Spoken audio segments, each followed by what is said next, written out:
Kaylin in Elvin Mill Farm. I decided I survived the first video and didn't blow anything up making melt and pour soap. It was way easy, so I decided I'm going to go ahead and do a second one while I've got everything out, because if y'all could see the janky stand I got my phone on to record all this, you would totally understand of getting as many done as possible before I have to move that camera. Okay, so this one is going to be a goat's milk melt and pour soap. And I'm going to scent it with lavender oil, and then I'm going to put some Earl Grey tea in it. Lavender and Earl Grey is one of my favorite teas. I love the smell of it, so I'm wondering whether or not I can make it into a soap. May work, may not, I don't know. The Fruity Pebbles soap that I made is cooling on the counter over there. So I'm hoping to go ahead and get another one done, and then they can both cool, and then tomorrow I'll take them out, cut them up, package them, whatever I need to do, or let you know that they went totally to crap. Okay, so I'm gonna get started with this one. I'm only doing 1 pound on this one, mostly because I bought these smaller, they're actually chocolate molds, but I wanted to be able to test each type of the soap that my husband got. Again, this one I'm sure came from Amazon. He bought me 4 different bases, and I kind of want to know what each base is and how they feel when you use them, how they set up, all that kind of stuff before I really get too involved in mixing all of them. So I kind of thought smaller shapes would be nice. That way I could give some to friends, let them test them, see if they suck, see if they're great, whatever. Okay, so just like the other soap, first thing you do is you cube this up. I'm going to go smaller this time because that first batch felt like it took forever to get melted. Again, it goes through pretty easy. Just make sure you take your time, not worth losing a finger to make some soap. These are way smaller than an inch, but if I can cut the melt time down, that would be fabulous. And then I'm just putting them in a glass bowl. I'm using one with a spout and a handle because where I'm using these little tiny molds, I want to be able to have a little bit more control over the pouring than I would with one of the big Pyrex bowls. This one doesn't stink quite like the hemp oil one did. Really doesn't have much of a smell at all, which is good, I guess, because that means all you'll smell when it's done is the stuff that I actually put in.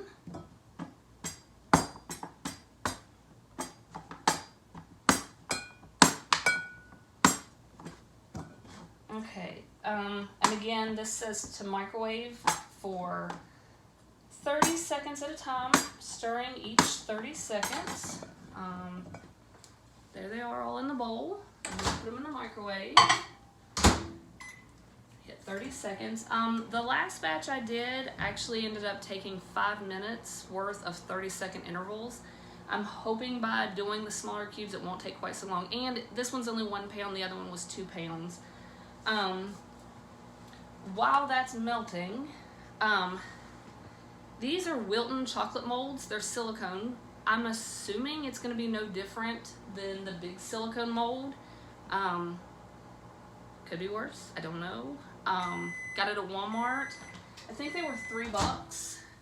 Oh yeah, this one's already melting faster than the other one, it seems. The first one, when I melted it, there was literally no evidence really that it was melting. This one already had a little bit of a puddle at the bottom. So I'm gonna do another 30 seconds.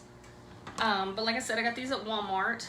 They actually had a couple cute ones. There was some sunflowers. I mean, they were small, so you wouldn't want to use it like for actual body bars, but for cute little personal soaps to give to friends or to put in little gift baskets. These I think would be actually really cute. And then because I'm pretty sure my mold is actually not going to hold everything I did, and I didn't want to buy a bunch of them in case it really goes to crap, I have old ice cream trays, or ice trays, that have silicone in the bottom. I'm hoping that means I can just pop them out just like you would with a regular silicone mold. Maybe not. It may be ruined. I may have to freeze it for a bit and then hot water it to get it out. I don't know. Perhaps I could grease the pans before I put them in. I'm not gonna. Like I said, we're just gonna wing this and see how it goes. It's kind of how I do everything. If it goes great, fabulous. If it doesn't, then I learned a lesson and I do it again. I'm sure there are a whole lot of ways to do this kind of stuff. I just kind of always go with whatever seems to make the most sense to me. A lot of times it doesn't make sense, but sometimes it works, sometimes it doesn't. It is what it is. Okay. Woo. See? Okay, so that one melted way faster than the other one. Almost all the chunks are starting to become just itty bitty little round globs. I'm gonna scrape what's sticking to the spoon off. Still doesn't stink, and I mean the hemp oil one didn't really stink so much as it just had a smell. It wasn't really a bad smell, just an actual smell.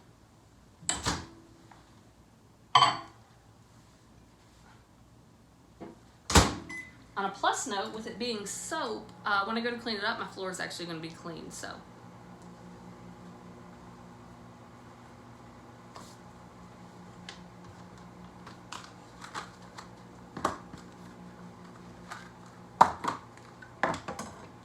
The oil I'm using is an essential oil. The measurements are different for essential oils than they are for fragrance oils.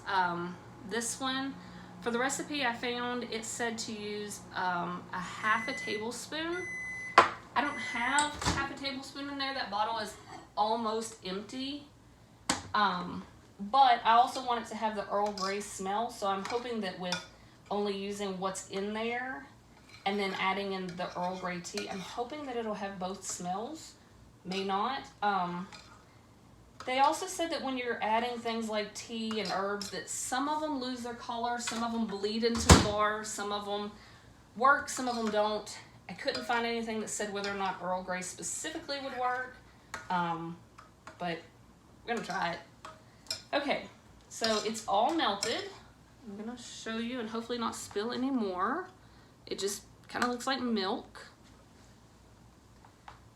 Okay, so just like the other one, the instructions for this one said to let it cool before you started to add in the scents and any kind of add-ins. This one's already right where it needs to be. It's about 125. Okay, so first I'm literally just gonna dump everything that's left in here. I know it's not a half a tablespoon, but we're just gonna hope for the best. I'm kind of hoping it won't overpower the Earl Grey by not having the full amount.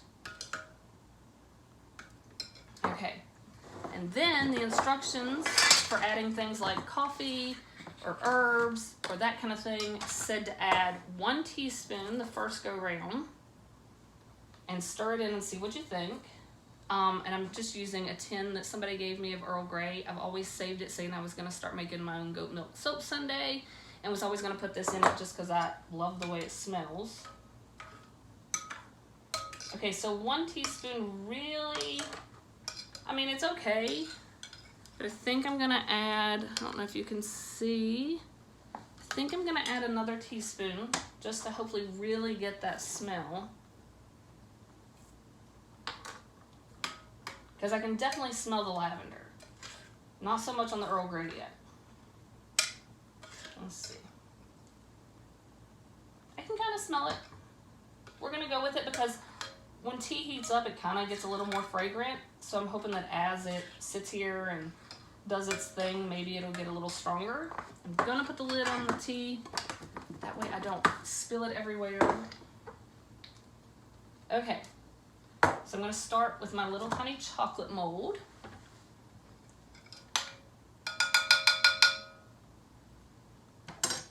And I'm just going to take and slowly pour it into each.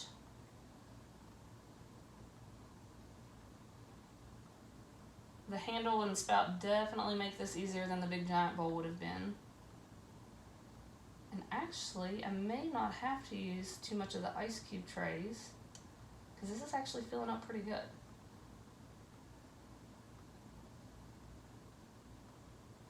Oh, too much.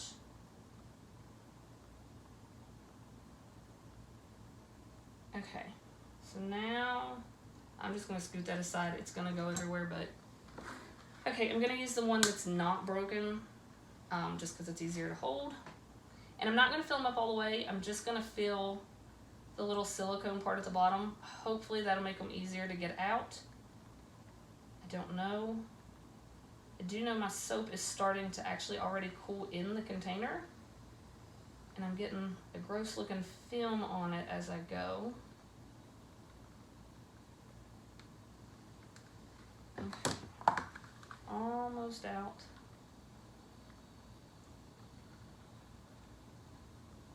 These ones look like they're gonna have a little bit more of the Earl Grey. That one's gonna have a whole lot of the Earl Grey in it. Okay.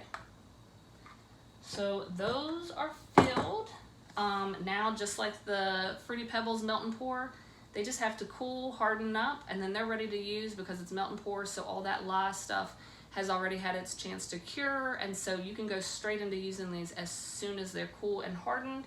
I'm gonna set these aside, let them cool tomorrow. I'll pull them out. I'll make a video showing how they turned out. I have 2 more soap bases, so I'm actually probably gonna make 2 more soap videos. Probably not today because I've used up all my molds that I already had and I don't want to go buy any more. But once I pop these out tomorrow and get them cut up and everything, then I can use those molds for something else. So thank you very much for watching. Bye.